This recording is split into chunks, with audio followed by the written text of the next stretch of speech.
Luz y tinieblas. Cuestiones varias de espiritualidad católica por el padre José María Iraburu.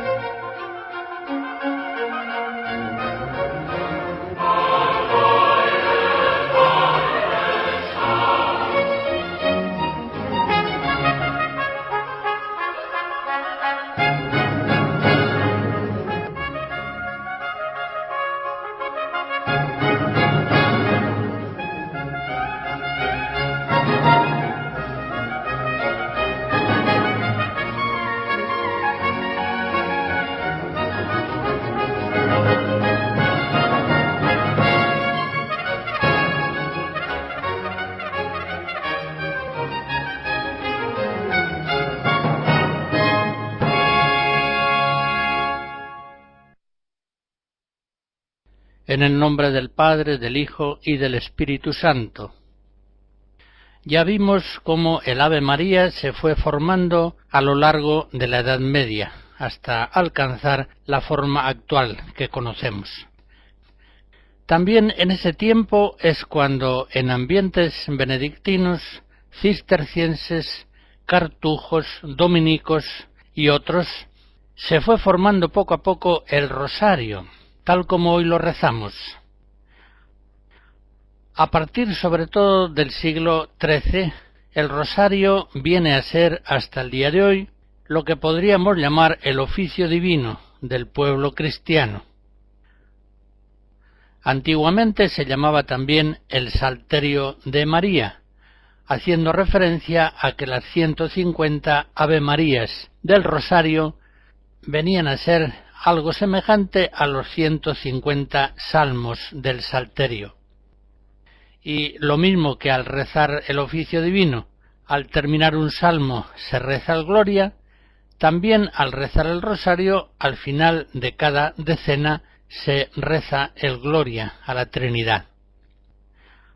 Más común se fue haciendo el rosario de 50 Ave Marías, en el que a veces se intercalaban cláusulas en cada Ave María, y más tarde misterios que se enunciaban al comienzo de cada decena de Ave Marías. Es la forma actualmente más usual. Innumerables cofradías del rosario, sobre todo bajo la guía de los dominicos, extendieron el rosario por toda la Iglesia, y hoy es, sin duda, una de las oraciones más practicadas por los fieles católicos. La oración antigua, medieval, del rosario, al paso de los siglos, ha venido a ser para innumerables cristianos, clérigos, religiosos o laicos, una de las formas principales de oración personal y de oración comunitaria. Y también son muchos los cristianos que ven en el rosario la forma principal de oración suplicante de la Iglesia en sus aflicciones. Este aspecto del rosario, en el que la intercesión de María es reclamada con filial confianza en las angustias de la Iglesia, queda ya muy especialmente señalado en 1571, con ocasión de la victoria de Lepanto. El 7 de octubre de 1571, una coalición de fuerzas navales cristianas se enfrenta en el Mediterráneo con la flota de los turcos en una batalla decisiva y logra la victoria. Una victoria que inmediatamente es atribuida a la intercesión de la Virgen, obtenida por el rezo del rosario. El 7 de octubre era aquel año primer domingo de mes, el día especialmente destinado desde mucho tiempo antes a la reunión de las cofradías del rosario, que solían rezarlo en procesiones de intercesión. Así fue como el Papa San Pío V entendió la victoria de Lepanto, y muchos otros lo entendieron lo mismo que él. en el Palacio de los Dogos, en Venecia, debajo de una representación de la batalla naval de Lepanto, el Senado veneciano decide poner esta inscripción: ni fuerzas, ni armas, ni jefes. La Señora del Rosario es la que nos ha ayudado en la victoria.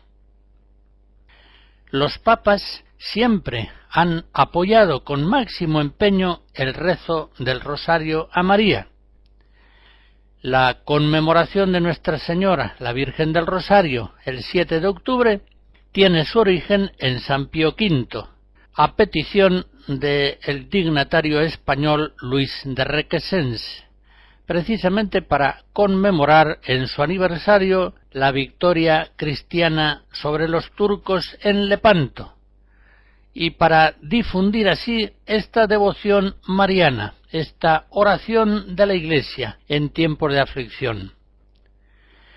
León XIII, concretamente, entre los años 1883 y 1897, es decir, en 14 años, escribió 9 exhortaciones apostólicas sobre el rezo del Rosario. Unos años después, en 1917, en las apariciones de Fátima, la Madre de Cristo pidió una y otra vez a los 3 niños videntes y a todo el pueblo cristiano, así lo dijo, que continúen rezando el Rosario todos los días en honor de Nuestra Señora del Rosario, para obtener la paz del mundo y el fin de la guerra, porque sólo ella lo podrá obtener. En este mismo sentido, viendo al Rosario como arma principal de la Iglesia en tiempos de aflicción, se escriben tanto la exhortación apostólica de Pío XI, In Gravescentibus Malis, de 1937, como la encíclica de Pío XII, Ingruentium Malorum, de 1951. Son documentos pontificios en los que se exhorta al rezo del Rosario como un medio providencial eficacísimo para vencer con la ayuda poderosa de la Santa Madre de Dios todos los males presentes, todos los peligros amenazantes, los que hay en el mundo y también los que hay dentro de la misma Iglesia. Pablo VI es sin duda uno de los papas que más se han distinguido por su devoción al rezo del Rosario. En sus 15 años de pontificado escribió 7 encíclicas, y 2 de ellas estaban dedicadas a la oración del Rosario. La encíclica Mense Maio, de 1965, y la encíclica Christi Matri, de 1966. Por otra parte, en la exhortación apostólica Marialis Cultus, de 1974, Pablo VI dedica la tercera parte al rezo del Rosario, recomendándolo encarecidamente y asegurando que después del rezo de la liturgia de las horas, el rezo del Rosario es el más precioso, tanto en las familias como en las comunidades cristianas. Pablo VI, como acabo de recordar, escribe la encíclica Christi Matri en el año 1966 y, así lo dice él mismo, la escribe en un momento de angustia e inseguridad, para que se eleven oraciones a la bienaventurada Virgen del Rosario, para implorar de Dios el bien sumo de la paz. Y este mismo sentido del Rosario como oración potentísima de la Iglesia a María en tiempos de aflicción, ese mismo sentido lo recuerda Pablo VI en los preciosos números que dedica al Rosario en su exhortación apostólica Marialis Cultus. Ya sabemos todos la muy especial devoción que el Papa Juan Pablo II tenía al rezo del rosario, en el cual afirmaba su lema pontificio totus tuus. Él era todo de la Virgen María y en ella ponía su confianza. En un discurso de 1997, Juan Pablo II consideraba la oración del rosario la oración popular por excelencia, que pertenece al patrimonio espiritual de todo el pueblo de Dios. Y en ese mismo discurso decía: ¿cuántas veces a lo largo de la historia la Iglesia ha recurrido a esta oración, especialmente en los momentos de particular dificultad? El Santo Rosario ha sido instrumento privilegiado para evitar el peligro de la guerra y obtener de Dios el don de la paz. La Virgen, al aparecerse en Fátima a los 3 pastorcitos, no pidió el rezo del rosario, precisamente por la conversión de los pecadores y la paz en el mundo. ¿Cómo, pues, podría faltar la oración por la paz al término de un siglo que ha conocido guerras terribles y que, por desgracia, sigue experimentando violencias y conflictos? Ojalá que durante estos años que nos preparan para el tercer milenio cristiano, el Rosario de María nos ayude a implorar a Dios la reconciliación y la paz de toda la humanidad. El Papa Juan Pablo II, en el año 2000, rezaba en San Pedro un rosario mundial ante la imagen de la Virgen de Fátima, acompañado de 1.500 obispos y de fieles de 150 países. En aquella ocasión dijo el Papa: no ha habido siglo ni pueblo en el que la Virgen no haya hecho notar su presencia, llevando a los fieles, especialmente a los pequeños y a los más pobres, luz, esperanza y consuelo. Finalmente, esta devoción suya tan grande al rezo del rosario encontró su máxima expresión en la preciosa carta apostólica del año 2002, Rosarium Virginis Mariae. El santo que más devoción suscita en el pueblo cristiano en los últimos tiempos ciertamente es San Pío de Pietrelcina. Sabemos que en su vida tuvo muchos sufrimientos, ya desde aquella extraña enfermedad que tuvo de joven y que le impedía unirse a la vida de la comunidad capuchina, obligándole a permanecer en su casa familiar. Mucho también le hacían sufrir continuamente las llagas de Cristo, con las cuales estaba estigmatizado.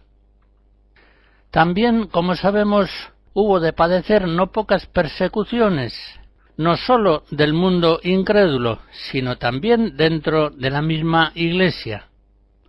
A todas esas penalidades hemos de añadir las interminables noches oscuras que hubo de pasar. Pues bien, según nos informan sus biógrafos, el rosario era siempre el arma principal del Padre Pío. Llevaba siempre el rosario consigo, enrollado en la mano o en el brazo, como si fuera un escudo de defensa.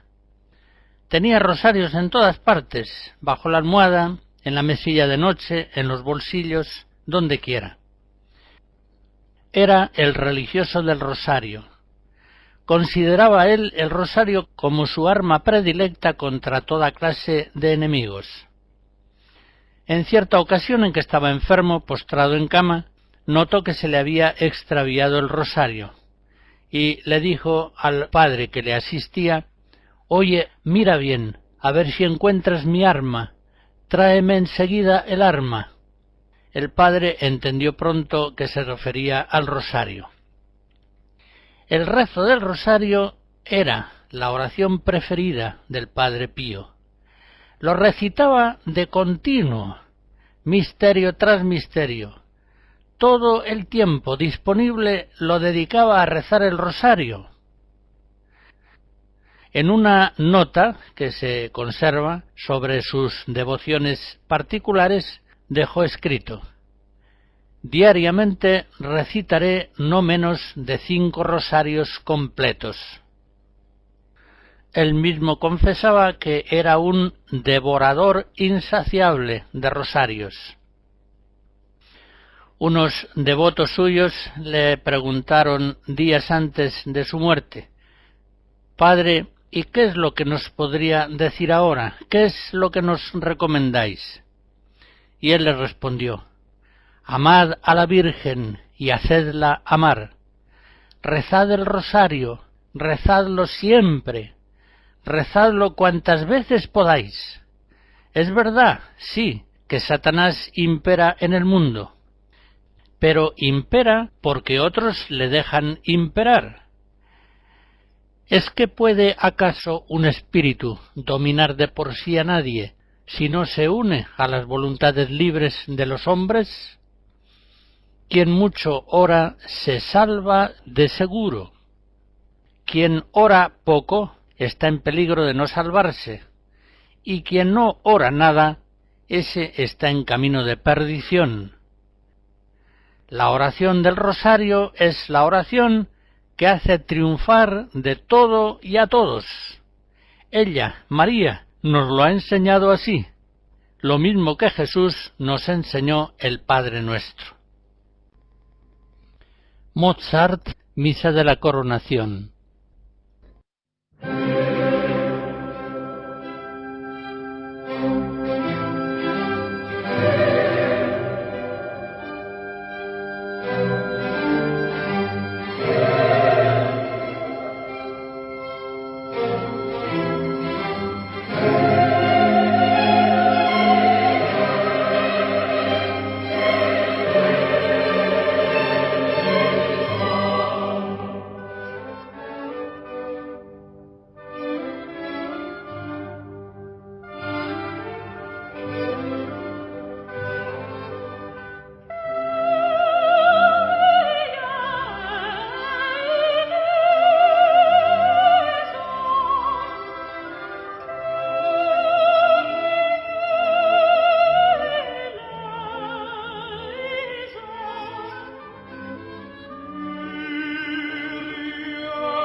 Muy unido al rezo del rosario va el rezo del Ángelus, otra oración dirigida a la Virgen María.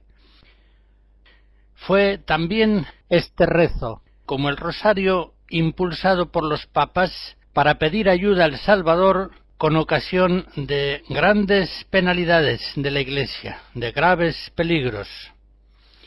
Esta oración del Ángelus procede, lo mismo que el Ave María y el Rosario, del final de la Edad Media, y se reza en varios momentos de cada día. El toque del Ángelus por la tarde se generaliza ya desde la mitad del siglo XIII. El Ángelus de la mañana tiene una difusión algo más tardía, pero también viene a ser común en la cristiandad durante el siglo XIV. Y el Ángelus del mediodía es impulsado por Calixto III con una bula de 1456. En esta bellísima oración, evocando el misterio salvador de la Encarnación, 3 veces, con 3 Ave Marías, se pide a la Virgen que ruegue por nosotros pecadores. El ángel del Señor anunció a María: «He aquí la esclava del Señor. El Verbo se hizo carne». palabras máximamente venerables que nos traen a nuestra devoción, a nuestra memoria, 3 veces al día, el momento más grandioso del misterio de Cristo, el misterio de la Encarnación, fuente y causa de todos los otros misterios, la predicación del Evangelio, la redención de la cruz, la ascensión a los cielos, la comunicación del Espíritu Santo. Todos los misterios de Cristo proceden de ese misterio fontal, el Verbo se hizo carne, que veneramos al rezar el Ángelus. Es significativo que cuando rezamos el credo, hacemos la inclinación de nuestra cabeza justamente cuando llegan las palabras «bajó del cielo» y por obra del Espíritu Santo se encarnó de María la Virgen y se hizo hombre. No hacemos esa inclinación cuando evocamos la crucifixión o la resurrección de Cristo. La hacemos justamente rezando el credo cuando confesamos nuestra fe en el misterio supremo de la encarnación del Verbo. Pues bien, cuando 3 veces cada día rezamos el Ángelus, veneramos ante todo y sobre todo el misterio de la encarnación del Verbo, en las entrañas purísimas de la Virgen María, por obra del Espíritu Santo. Propter nos homines et propter nostram salutem descendit de cielo. León X, después de conseguir entre todos los estados cristianos una tregua que permitía preparar una cruzada contra la amenaza de los turcos, ordena en una bula de 1518 que todas las iglesias del mundo, en virtud de la santa obediencia, celebren bajo pena de excomunión un conjunto de misas, procesiones y oraciones, y que cada día suenen las campanas de las iglesias para convocar al rezo del Ángelus con esta intención, pidiendo a Dios la paz para la cristiandad. Ya vemos, pues, que el rezo del Ángelus, siguiendo tradiciones que estaban ya vivas hacía 2 siglos, fue establecido por el Papa León X en 1518 para todas las iglesias, hasta el día de hoy.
Las antiguas oraciones litúrgicas de la Iglesia para tiempos de aflicción, en sus formas principales, se mantienen en los siglos XVI y siguientes, y muchas de ellas continúan vigentes hasta nuestros días. Rogativas, letanías de los santos, misas votivas en la guerra, en las epidemias, en tiempos de sequía, pidiendo la paz, en las diversas necesidades y angustias del pueblo cristiano. Pero también surgen en los siglos XVI y siguientes nuevas prácticas suplicantes que merecen ser recordadas. Concretamente, la oración de los viernes a las 3 de la tarde. En la Catedral de Milán, en el Duomo, en 1532, se inicia la costumbre de que el pueblo, a toque de campana, se congregue todos los viernes a las 3 de la tarde para suplicar al Salvador, justamente en la hora de su muerte, por las necesidades públicas de la Iglesia y de la nación. Esta santa práctica, la oración de los viernes a las 3 de la tarde, ya desde su inicio se hizo muy popular y, según las crónicas de la época, reunía ya entonces, a comienzos del siglo XVI, en Milán unas 5.000 personas que oraban, así dice la crónica, con la cabeza baja y los brazos abiertos, en forma de cruz. Parece ser que la iniciativa partió de los clérigos barnabitas y de las angélicas, unos grupos muy piadosos y apostólicos formados en Milán por San Antonio María Zaccaria, que muere en 1539. Pero ya 2 siglos antes, en otras iglesias, hay antecedentes de esta costumbre de reunirse a orar los viernes a las 3 de la tarde. En todo caso, es ahora, en 1532, desde Milán, donde la oración del viernes a las 3 de la tarde va a tener una difusión muy amplia. El arzobispo de Milán, pocos años más tarde, San Carlos Borromeo, en el Segundo Concilio Provincial de 1569, hace obligatoria en todas las iglesias de su jurisdicción esta práctica de la oración de los viernes a las 3 de la tarde, que habría de difundirse luego a otras provincias eclesiásticas y que terminó haciéndose una costumbre casi universal en la Iglesia.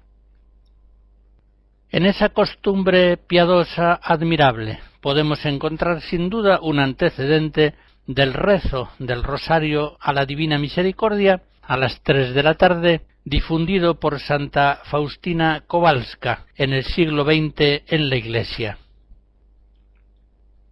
Una importancia todavía mayor va a tener para la Iglesia otra práctica, al mismo tiempo penitencial y eucarística, nacida también por esos años en grupos de Milán. Me refiero a la oración de las 40 horas. La devoción de las 40 horas consiste en adorar a Cristo de modo ininterrumpido, día y noche, durante 40 horas, recordando el tiempo que permaneció muerto.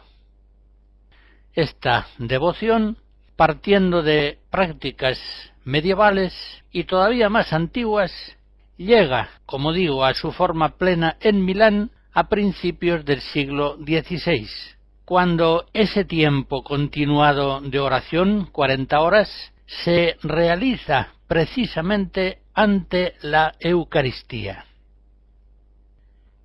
Las 40 horas hallan sus raíces profundas en la antigua costumbre cristiana de guardar abstinencia y ayuno prolongado durante los últimos días de la Semana Santa, recordando así las horas en que, como dice San Agustín, el cuerpo de Cristo reposó en el sepulcro. Muy pronto a esa costumbre se añaden otras prácticas como vigilias de oración en los siglos XII y XIII, cuando a la veneración del sepulcro de Cristo y del crucifijo se une la adoración del Santísimo Sacramento, que se expone en un altarcito especial. El fundamento de esa devoción de las 40 horas de adoración y de súplica continuada, tiene un origen evidente. Ya San Agustín, hacia el 400, considera, y así lo escribe en la Ciudad de Dios, que desde la muerte de Cristo hasta el amanecer de su resurrección pasaron 40 horas. Y San Agustín, después de señalar este dato y de intentar explicarlo con algunas razones teológicas, añade: quizá alguien acertará a encontrar otras razones mejores que las que yo propongo, o al menos igualmente probables, pero nadie, por necio y menguado de alcances que sea, osará afirmar que estos números, 40 horas, carecen de misterioso significado en la Escritura. Ya desde muy antiguo, desde antes de San Agustín, la Iglesia había apreciado que Cristo había permanecido muerto precisamente 40 horas. Si nos fijamos, podemos comprobar que el viernes, a la hora de nona, a las 3 de la tarde, es cuando muere Cristo. Así lo refieren los evangelistas. Y sabemos también que 3 días después, al amanecer del domingo, es decir, hacia las 7 horas, es cuando el Señor resucita. Por tanto, Jesucristo permaneció 40 horas muerto. Y este número ciertamente ha de tener una significación propia. Ya sabemos que el número 40 en la Sagrada Escritura puede significar sin más un largo periodo de tiempo, como cuando se dice que David reinó 40 años. Se quiere decir que su reino duró muchos años, no necesariamente habrían de ser 40. También de Salomón se dice que reinó 40 años. Pero en otras ocasiones 40 señala un tiempo largo de purificación, previo a una gracia muy alta, a una gracia especial que Dios va a conceder a un hombre, va a conceder a su pueblo. Son 40, por ejemplo, los días que dura la purificación enorme del diluvio. 40 años dura para Israel la purificación de su paso por el desierto, antes de entrar en la tierra prometida. 40 días y noches pasa Moisés solo en el Sinaí, en oración y ayuno, antes de recibir de Dios el don altísimo del Decálogo. 40 días y noches, con la fuerza del alimento misterioso que le suministra un ángel, camina Elías hacia el monte Horeb. 40 días y noches permanece Jesús a solas en el desierto, antes de iniciar su misión pública en medio de su pueblo Israel. Pues bien, 40 horas permanece Cristo muerto, y una vez resucitado, antes de ascender al cielo, se aparece a sus discípulos durante 40 días. Volviendo ya a la devoción de las 40 horas de adoración continua de Cristo en la Eucaristía, aquella práctica al mismo tiempo penitencial y eucarística que alcanza su forma plena en Milán a principios del siglo XVI. Los antecedentes de las 40 horas son antiquísimos, pero convendrá que conozcamos más detalladamente el desarrollo de esta preciosa devoción a comienzos del siglo XVI. Una devoción ciertamente especialmente apropiada para la Iglesia en los tiempos de aflicción.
voy a hacer breve memoria de los orígenes más exactos de la práctica de las 40 horas, en su forma moderna ya más plena.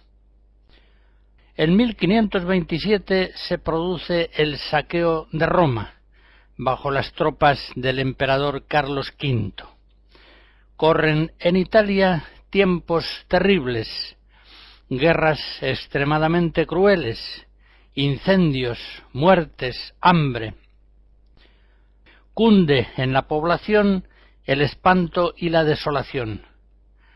Muchas iglesias de la región suplican la misericordia de Dios con plegarias y procesiones penitenciales. Pues bien, en 1527, un padre agustino, Antonio Bellotto, hombre de gran celo apostólico, forma en Milán una asociación seglar, una cofradía, a la que se dio el nombre de la Escuela del Santo Sepulcro, en la que hombres y mujeres se unían habitualmente para celebrar oraciones expiatorias y suplicantes.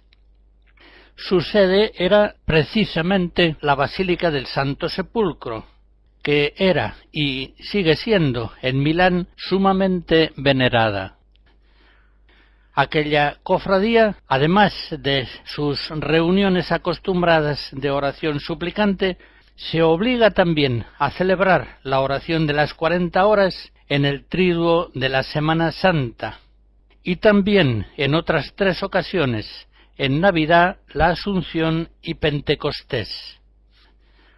Por tanto, se puede afirmar que la cuna de las 40 horas, en su moderna forma plena de celebración, la encontramos en 1527, en la iglesia del Santo Sepulcro en Milán. Recordaré también al dominico español padre Tomás Nieto, que predicaba en Milán en el año 1529, estando Italia asolada por guerras, hambres y pestes. Como ya era habitual en la Edad Media y más antiguamente todavía, organiza procesiones penitenciales para pedir la misericordia de Dios. Cuando en esas circunstancias llegó la octava del Corpus, algunos hermanos de la Escuela del Santo Sepulcro sugieren a Fray Tomás que se celebre en varias de las iglesias de Milán la oración de las 40 horas ante el Santísimo, la oración que ellos venían practicando en su iglesia del Santo Sepulcro. El padre Tomás Nieto aprueba la idea con entusiasmo y enseguida impulsa su realización en todas las iglesias de la ciudad durante los 3 últimos días de la octava del Corpus, y su iniciativa tuvo una extraordinaria acogida popular. Pasados unos pocos años de una paz precaria, en 1537 surgen de nuevo graves revueltas en Milán, esta vez por la sucesión del duque Sforza, fallecido en 1536. En ese mismo año, el rey de Francia, con su ejército, atraviesa los Alpes y avanza hacia Milán. Más aún, en esos años, toda la cristiandad sufre la separación cismática de Inglaterra y sufre también la amenaza renovada de las invasiones turcas. Son tiempos muy dolorosos. Ante tantos males, una vez más, los hermanos de la Escuela del Santo Sepulcro de Milán proponen y consiguen que las 40 horas se celebren incesantemente, en turnos sucesivos, en todas las iglesias de Milán. Esta devoción milanesa de tal modo florece que el Papa Paulo III aprueba con entusiasmo en un breve de 1537 las 40 horas y concede indulgencias a quienes las practiquen. Es el primer documento pontificio sobre las 40 horas y será reiterado siempre en documentos posteriores de otros papas. Declara el Papa Paulo III en esa bula: a petición de los ciudadanos de Milán, para aplacar la ira de Dios, excitada contra los cristianos por sus delitos, y para desbaratar las armas y los ataques de los turcos contra los cristianos, he establecido, entre otras obras piadosas, que todos los fieles hagan oraciones y preces de día y de noche ante el Sacratísimo Cuerpo de Jesucristo, de modo que en todas las iglesias de la ciudad esas oraciones y preces sean elevadas por los fieles durante 40 horas continuas, en celebraciones sucesivas, hasta que se realicen éstas en todas las iglesias de la ciudad. Entre los primeros promotores de las 40 horas he de recordar también a San Antonio María Zaccaria, fallecido en 1539. Él formó en Milán la congregación de los clérigos regulares de San Pablo, conocidos más bien con el nombre de Barnabitas, porque tenían a su cargo la iglesia de San Bernabé. También fundó una congregación femenina, llamada de las Angélicas, y varias asociaciones para promover la santificación de los laicos. Pues bien, San Antonio María Zaccaria impulsa en 1534 la celebración solemne de las 40 horas, colocando el Santísimo en un trono sobre el altar. Por eso hoy son muchos los que consideran el fundador de esta santa devoción a San Antonio María Zaccaria, reconociendo en los barnabitas sus principales difusores.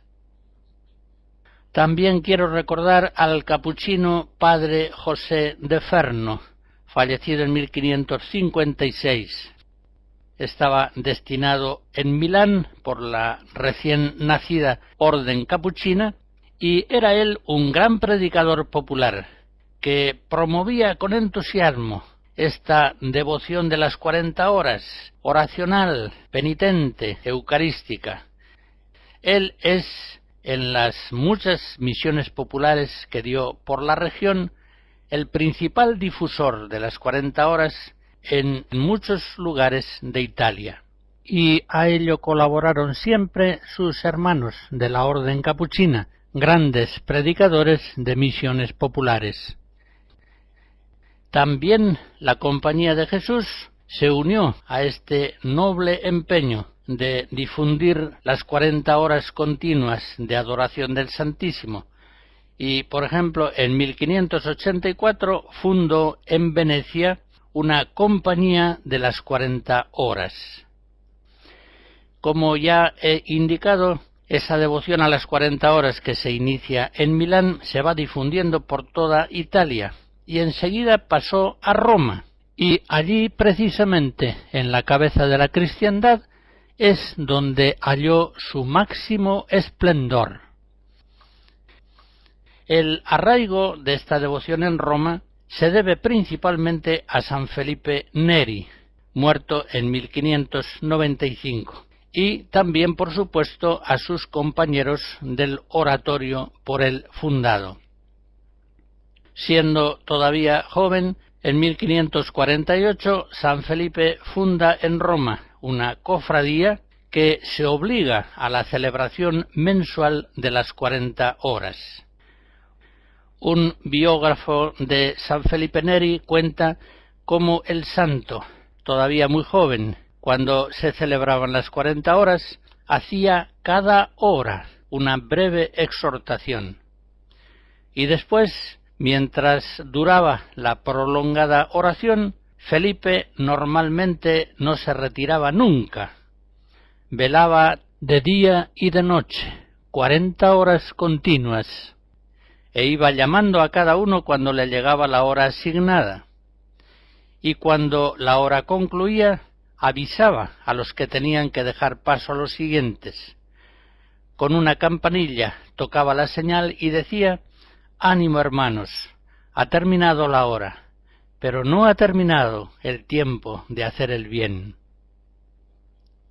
Recordaré por último la figura excelsa de San Carlos Borromeo, arzobispo de Milán, que vive de 1538 a 1584. Digno sucesor de San Ambrosio, tenía el santo cardenal Borromeo una muy especial devoción por la iglesia milanesa del Santo Sepulcro, que está situada en medio de la ciudad. Allí, precisamente en aquel templo, habían nacido las 40 horas en 1527. Y San Carlos Borromeo sabía muy bien que la avalancha de males procedentes del paganismo renacentista y de la escisión protestante netamente antieucarística no podía ser vencida sino por la penitencia, la oración y la devoción a la Eucaristía. San Carlos personalmente era extremadamente orante, sabía bien que males tan graves de la Iglesia y del mundo sólo por la oración podían ser superados. Por eso nos dice uno de sus biógrafos: Borromeo oraba, recitaba su breviario siempre de rodillas sobre el suelo desnudo, la cabeza descubierta, sin ningún apoyo, pronunciando las palabras con voz clara y destacando las sílabas. Antes de celebrar la misa se preparaba largo tiempo y habitualmente se confesaba. Su devoción profunda a la Eucaristía se manifestaba especialmente en las adoraciones de las 40 horas, en la institución de cofradías del Santísimo Sacramento, como también en la exposición y procesión de 3 domingos cada mes en todas las parroquias. Personalmente pasaba muchas horas, de día o de noche, arrodillado ante el sagrario, tanto como su vida activa se lo permitía, insensible al frío o al calor. Todos estos rasgos personales del santo arzobispo de Milán nos hacen comprender bien por qué quiso Dios que fuera San Carlos Borromeo el configurador principal de las 40 horas, y el que, con su inmenso prestigio, más influyó en la difusión de este culto a toda la Iglesia católica. Concretamente, en 1577, celebrado el Cuarto Concilio Provincial de Milán, publica San Carlos una advertencia para la oración de las 40 horas, dándoles una forma concreta y exacta. Las instrucciones publicadas por San Carlos Borromeo habían de ser, para el culto de las 40 horas, la forma fundamental de celebración que había de extenderse a toda la Iglesia católica.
Ya llevamos varias conferencias viendo cómo la Iglesia, ante graves peligros, ante aflicciones abrumadoras, ha reaccionado siempre acudiendo a la oración y a la penitencia, bien consciente de que esos males se deben a nuestros pecados, y bien consciente también de que sola ella, la Iglesia, no puede superarlos, si no es con la fuerza de su Señor y Salvador.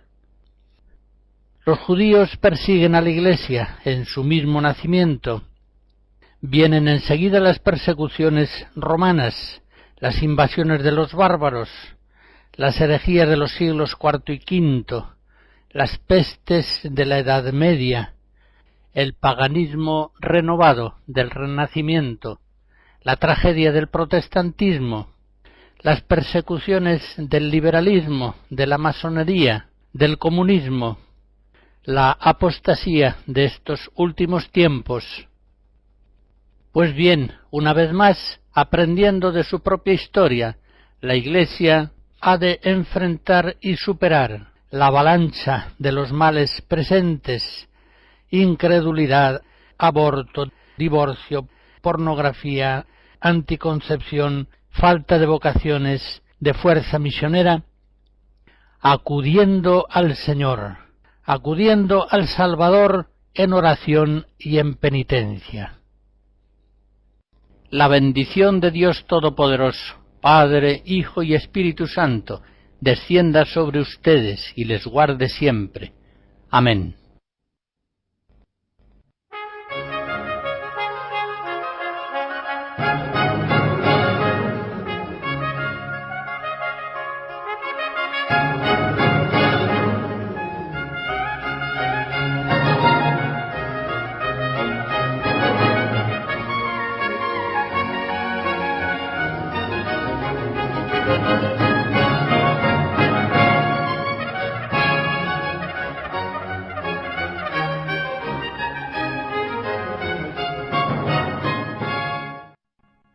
Hemos escuchado Luz y Tinieblas, cuestiones varias de espiritualidad católica por el padre José María Iraburu.